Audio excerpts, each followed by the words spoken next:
Hi, welcome to Virus Vitals, a special edition dedicated to understanding the influenza virus, its impact, and the efforts to contain its spread. Good evening and thank you for joining us. My name is Karen Anderson and I am the host for today. This afternoon, we tackle a familiar but dangerous annual treat, which is the flu. Our panel of experts here just to explain the science behind this contagious pathogen and how it works. Right? So with influenza virus, with its deceptively simple, it often have a spherical shape and it is a master of infection, right? Its success is largely due to its efficient mode of transmission, primarily with droplets, which allows it to travel easily from person to person. So by understanding this structure and how it travels, how it replicates, it is the key to stopping it or controlling it. So we have gathered experts in virology, diagnostics, and public health.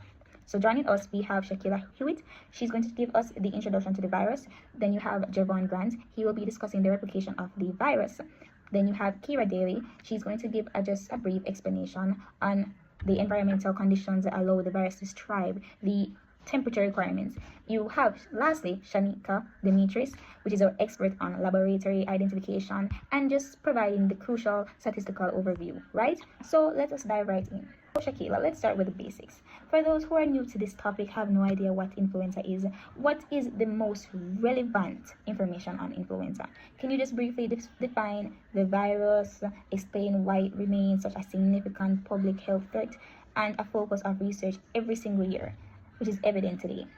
At its core, influenza is an acute, highly communicable respiratory disease that is caused by an RNA virus. While we categorize them into type A, B, C, and D, type A is the most significant, being the only one responsible for a large-scale pandemic and the severity we see annually.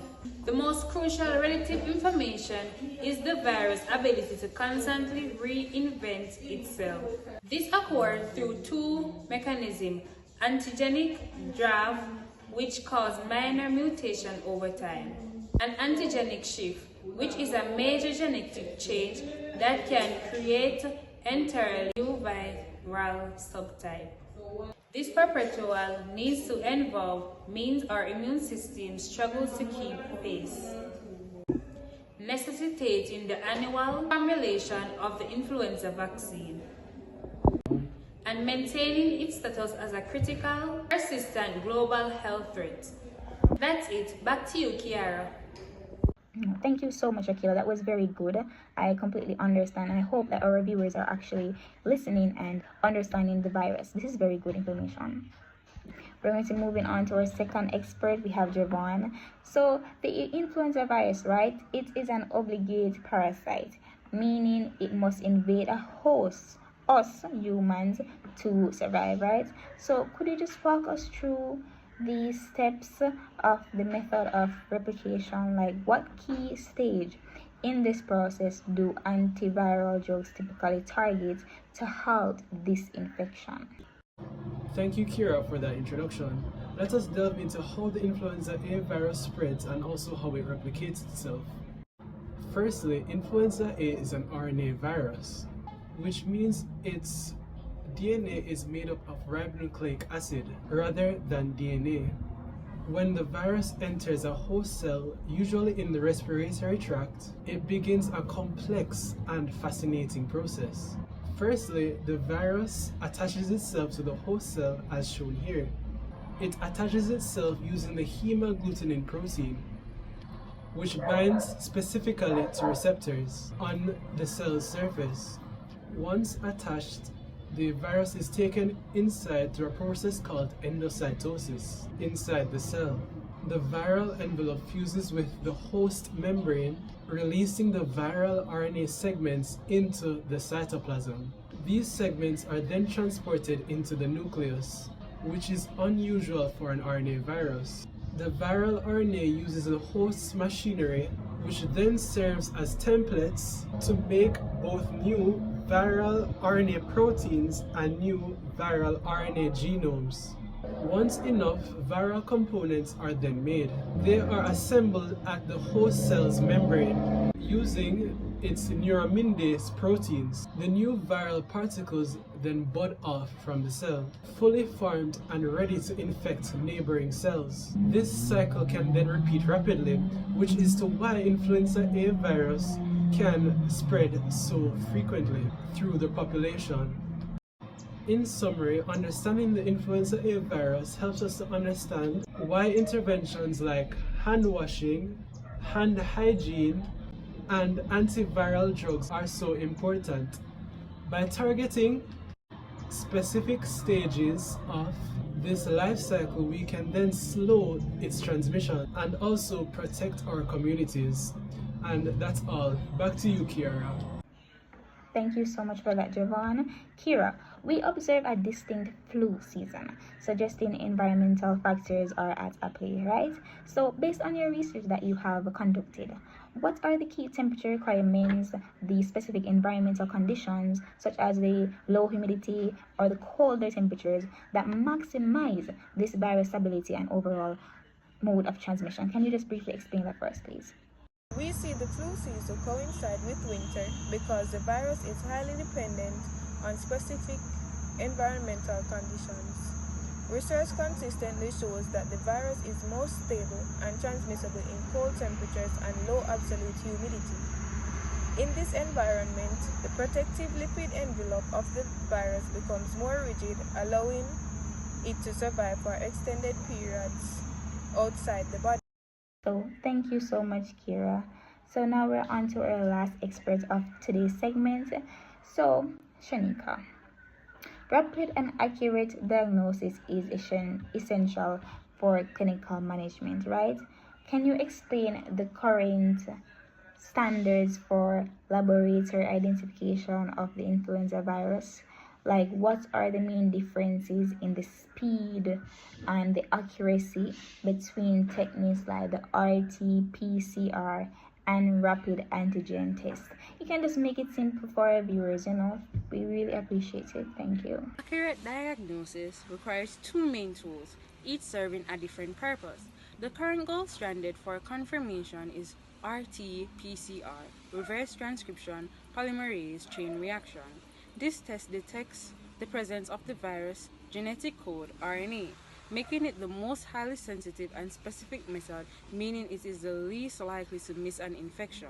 The downside is that it requires specialized lab equipment and typically takes hours to return a result.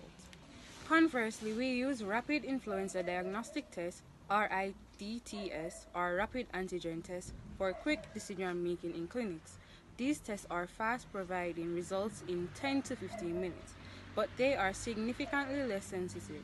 This lower sensitivity means they are more prone to false negative results, especially if the patient's viral load is low, requiring clinical judgment or follow-up PCR test if the rapid result is negative, but symptoms are highly suggestive of the flu. Okay, thank you, Shanika, for that excellent response. Thank you. So lastly, bringing this all to a real world scale, right? The numbers tell a very powerful story. What are the most current and compelling statistics this season regarding the virus global or its national impact, right? Could you touch on just the key metrics like the infection rates, the severe illness, recurrent hospitalization, or the vaccination coverage? Because we really do not know how serious this thing is. So can you just briefly give us a statistics so that we can understand how drastic this can become? The statistics underscore the severity of influenza every year. On a global scale, the World Health Organization estimates up to 1 billion cases annually, leading to between 3 to 5 million cases of severe illness and up to 650,000 respiratory deaths worldwide. Nationally, we track severe impact using metrics like influenza-like illnesses, ILI, activity, and most critical hospitalization rates. These rates are disproportionately high among vulnerable populations, specifically children under 5 and adults over 65. which statistically bear the greatest burden of severe outcomes. While the animal vaccination is our best tool, a key statistical challenge is the often low vaccination coverage within the general population. Boosting this coverage is the primary public health strategy to bend these compelling and tragic numbers downward. I just want to thank you all to our guest. It's clear that while the influenza virus may be tiny and simple in its morphology, its impact is very huge. It's very critical at times. So our best defense, it remains prevention, understanding its mode of transmission, relying on the constant work done by experts like our panel. So that concludes our special report on the virus vitals, and we really hope that you guys have learned something. And just be safe, because we're already in the flu season, because the flu season usually comes in winter, and it's November, the place is getting very cold. So guys, please be safe out there. Don't go in the rain. Use a mask, right? If you see that you're catching the flu or catching a fever, it's best to get rid of it now than to make it develop more, reach the final stage where you have to be in the hospital getting checks, getting medications. So be safe out there, guys, and we'll catch you next time.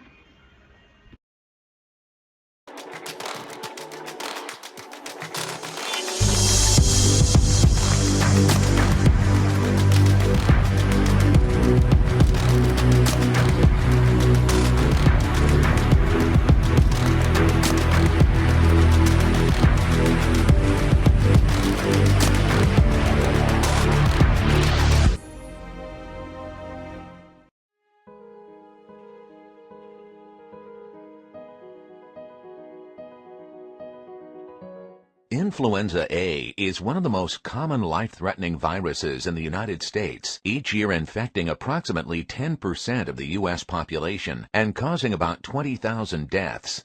Influenza is normally transmitted by droplets or aerosols from the sneeze or cough of a nearby infected person. When another individual inhales the droplets, the virus has a chance to invade the cells of a new host.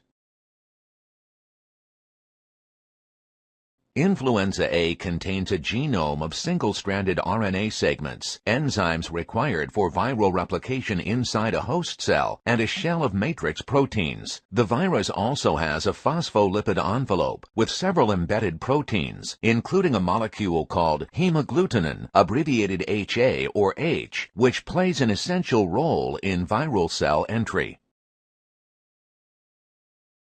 An influenza virus binds to host cell receptor proteins that contain polysaccharides terminating with sialic acid.